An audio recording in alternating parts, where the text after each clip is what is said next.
खबर अलीगढ़ के लोधा से है, जहां चल रही भागवत कथा। पहले सभी ने कथा व सुंदर सुंदर भजनों का आनंद लिया। बाद में आरती समाप्त होने के उपरांत सभी लोग पंडाल से जाने लगे थे। तभी अचानक तेज आंधी तूफान आ जाने से भागवत कथा में लोगों की सुविधा के लिए बनाई गई कुटिया भी गिर गई। आपको बता दे, इसी भागवत कथा में बागेश्वर धाम वाले गुरु जी धीरेन्द्र शास्त्री जी के आने की खबर है। आगे आचार्य वेद प्रकाश शर्मा ने बताया कि कथा भागवत पर कोई असर नहीं पड़ेगा, रोजाना की तरह भागवत सुचारू रहेगी। आइए देखते हैं हमारे अलीगढ़ सिटी संवाददाता आमिर खान की ये रिपोर्ट। धन्यवाद। में आपका स्वागत है। हमें आज लोधा स्थित हरिदासपुर में जहाँ की भागवत श्री कथा का शुभारंभ चल रहा है। आपको बता दें, आज कन्हैया जी का जन्मदिन देखिए किसी उत्साह से मनाया जा रहा है। यहाँ पर ऐसे ही यहाँ कन्हैया जी का जन्मदिन हर साल मनाया जाएगा। नमस्कार, आदाब। आज कन्हैया जी का जन्म यहाँ अलीगढ़ थेरेसर धाम हरिदासपुर में मनाया जाता है। आज क्या है यहाँ, किस तरीके से? जन्माष्टमी है, आज कृष्ण जी का जन्मदिन है। कृष्ण के जन्मदिन पर आप लोग नाच रहे हैं जी। कितनी खुशी है आपको? बहुत ज्यादा खुशी है। जैसे भी और यहाँ ये क्या प्रोग्राम चल रहा है? यहाँ पे भागवत चल रही है। कितने दिन से चल रही है? आज चौथा दिन है। तो जैसे आज भीड़ हमें देखने को मिल रही है, इसी तरीके से भीड़ देखने को मिल रही है जी। आज तो ज्यादा है। दीदी क्या नाम है आपका? क्या नाम है आपका? मुस्कान। क्या कहना चाह रही हैं? यहाँ पे देख के बहुत खुशी हो रही है, बहुत ज्यादा प्रसन्नता मिल रही है। अपने आप को तो ऐसा लग रहा है जैसे कहाँ बैकुंठ में पहुँच गए हो। ऐसा लग रहा है आप मथुरा ही आ गए। नमस्कार। देखिए यहाँ हमारे साथ दीदी मौजूद थी, उन्होंने बताया कि हमें ऐसा लग रहा है कि हम आज मथुरा में हैं। नमस्कार, आदाब। आपका? डॉक्टर राधा भारद्वाज। कौन सी जगह है ये है खेरोसर नौसरा भुजावल हरदासपुर। जगह। तो क्या हुआ है यहाँ पे भागवत चल रही है जी, और बहुत अच्छे तन से जो हमारे शास्त्री जो कर रहे हैं, भागवत कर रहे हैं जी। और यहाँ पे आज जो है गोवर्धन लीला थी जी। गोवर्धन लीला इतना सार्थक हुई है कि एकदम जैसे ही वो इंद्र देवता के कुपित होने की बात यहाँ चली, तभी आंधी तूफान आ गया जी। और उसकी वजह से ये जो पंडाल है इसके ये गिर गया है, ये जो पुशाला है ये गिर गई। तो अभी इंद्र देवता का कोप है। यहाँ किसी के कोई चोट वगैरह कोई दबा तो नहीं? सब भगवान की कृपा से, पानी की कृपा से ऐसा कुछ नहीं। सब बारिश और आंधी की वजह से पंडाल गिर गए। बस ठीक।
कोई वैष्णव का घर है, यहाँ पे संध्या वंदन करके तिलक आदि करके कुछ प्रसाद पाएंगे।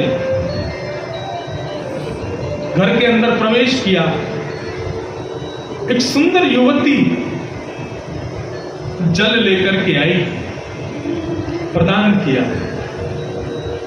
उस बालक ने जल पिया। ब्राह्मण बालक था, तेजस्वी था, संध्या वंदन करता था, लंबी चोटी उसकी, सिद्धांतों का पक्का, बाप के बाप को खोजने निकला। एक सुंदर सी युवती ने जल दिया घर के अंदर, तो उसने जल पी लिया और पी करके कहा, आपके घर का वातावरण देख करके, बाहर गैया बैठी है उसको देख करके, तुलसी का पौधा देख करके ऐसा लगता है कि आप कोई वैष्णव हो, कोई भगवान की भक्त हो। उस युवती ने कहा, महाराज क्षमा कीजिए, आप जितने गुण बता रहे हो इन गुणों में से कोई गुण मुझ में नहीं है। मैं एक नगर वैश्या हूं, इस नगर की एक वैश्या हूं। अपनी सुंदरता से, अपनी वाणी से, अपने नृत्य से यहाँ के लोगों को रिझाती हूं। वो लोग पैसे देते हैं, उससे मेरा घर चलता है। लेकिन हाँ, संतों की और ब्राह्मणों की बड़ी सेवा करती हूं। ब्राह्मण ने जैसे सुना वैश्या, जल का ग्लास दूर पटक दिया, मुंह में उंगली डालने लगे वमन करने के लिए। वैश्या बोली क्या हुआ? बोले अरे बहुत बड़ा पाप हो गया, बहुत बड़ा पाप हो गया। बोले कैसे? पिताजी ने मुझसे कहा था पाप के बाप को खोज करके लाओ। मैं पाप के बाप को ढूंढने निकला था, लेकिन बाप तो मिला नहीं, मुझसे पाप हो गया। तुम्हारे घर का पानी पी लिया मैंने। तुम एक वैश्या अपने देह को बेच देती हो, अपनी स्वर को बेच देती हो, अपनी सुंदरता को बांटती हो। तुम्हारी जैसे वैश्या को देखना पाप है, तुम्हारे घर का जल पी लिया मैंने। वैश्या विदुषी थी। वैश्या ने कहा प्रायश्चित कर लीजिएगा, पाप का प्रायश्चित हो जाएगा। अब क्या करें, आपको तो नहीं पता था कि मैं वैश्या हूं, लेकिन देखिए मैंने भी छुपाया नहीं कि मैं वैश्या हूं, मैंने बता दिया। अब हो गया तो भूल जाइए। नहीं नहीं नहीं नहीं नहीं, अभी जनेऊ बदलूंगा, गंगा जी में स्नान करूंगा, कपड़े वस्त्र सब गंगा जी में बहाऊंगा, और कितने दिन मुझको पंचगव्य पी के रहना पड़ेगा, तब जाके मैं पवित्र होऊंगा। तुम्हारे यहाँ का जल मेरे भीतर चला गया, पाप का बाप तो मिला नहीं, पाप हो गया। वैश्या ने सोचा बहुत उछल रहे हैं, इनको पाप के बाप से मिलवा ही देती हूँ। अच्छा सुनिए ना, देखो 3 दिन से आपने कुछ खाया पिया नहीं है, पाप के बाप को खोज रहे हैं, ना जाने कितना दिन और लगेगा। अब जब आ ही गए हैं, पाप हो ही गया है, प्रायश्चित करना ही है, तो फिर अच्छे से कर लीजिए। आओ प्रसाद पा लीजिए। अरे तुम्हारे घर का अन्न खाऊंगा मैं, किस नरक में जाना पड़ेगा मुझे? वैश्या बोली आपकी जेब में कुछ नहीं है, मैं 10 सोने की मोहर दक्षिणा में दूंगी आपको काम आएगा आगे। प्रसाद पा लीजिए ना, प्रायश्चित कर लेना। अब 10 सोने की मोहर का नाम सुनते ही पंडित जी, ठीक है तुम्हारी इतनी श्रद्धा है तो पा लेंगे तुम्हारे यहाँ का भोजन, लेकिन हम अपने हाथ से बना के पाएंगे। सूखी सामग्री हमको दे दो। आटा दाल चावल ला के रख दिया पंडित जी, ब्राह्मण देवता लगे बनाने। वैश्या बोली आप मत बनाइए, आपको बनाते देख मुझे अच्छा नहीं लग रहा, मैं बना दूं? तुम्हारे हाथ का बना नहीं खाऊंगा मैं। अच्छा ठीक है, एक काम करूंगी, 10 की जगह 15 सोने की मोहर दूंगी दक्षिणा, मुझे बनाने दो। अच्छा ठीक है, तुम्हारी इतनी श्रद्धा है तो बनाओ, आ जाओ। वैश्या बना करके बढ़िया थाली लगा करके लाई। जैसे ब्राह्मण पाने लगा बालक,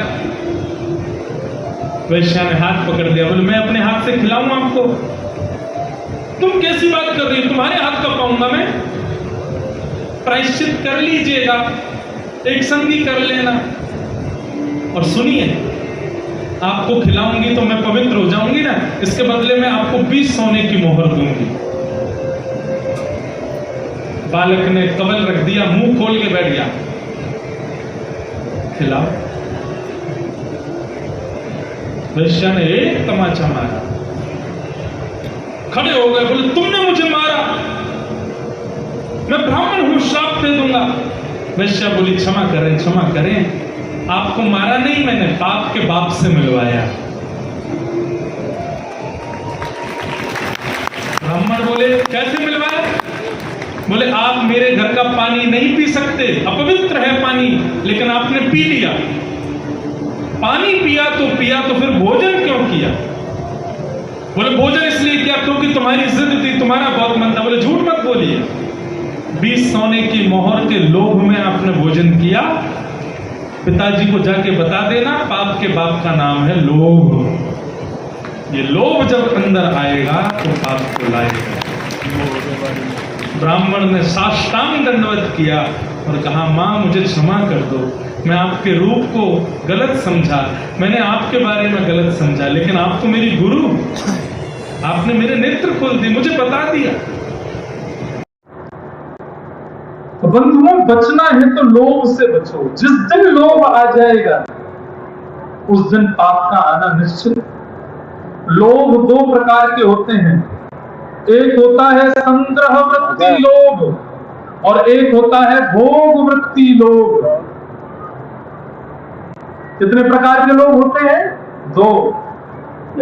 संग्रह वृत्ति लोभ कैसा हो, भरता जाऊं मेरे पास रखा है गाड़ दो जमीन में, बैंक में, ऊपर अभी तो भयो ना है, अभी तो भयो ना है, अभी तो भयो ना है, जाने कब हुए वो 80 वर्ष के तो हम है।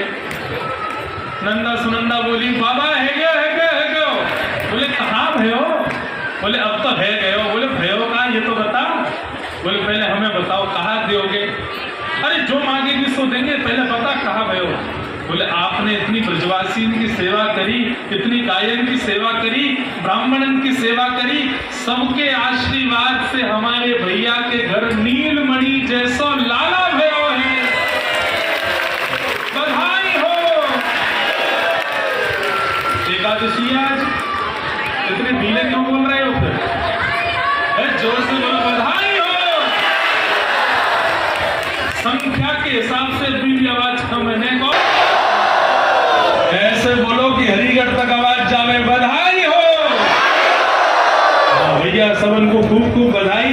अब इसके आगे जितने भी लोग हैं सब लोग वहीं कोने में रहना और सब लोग आनंद मग्न होकर खूब भाव से नाचो गाओ बधाई मनाओ। ब्रज में है रही जय जय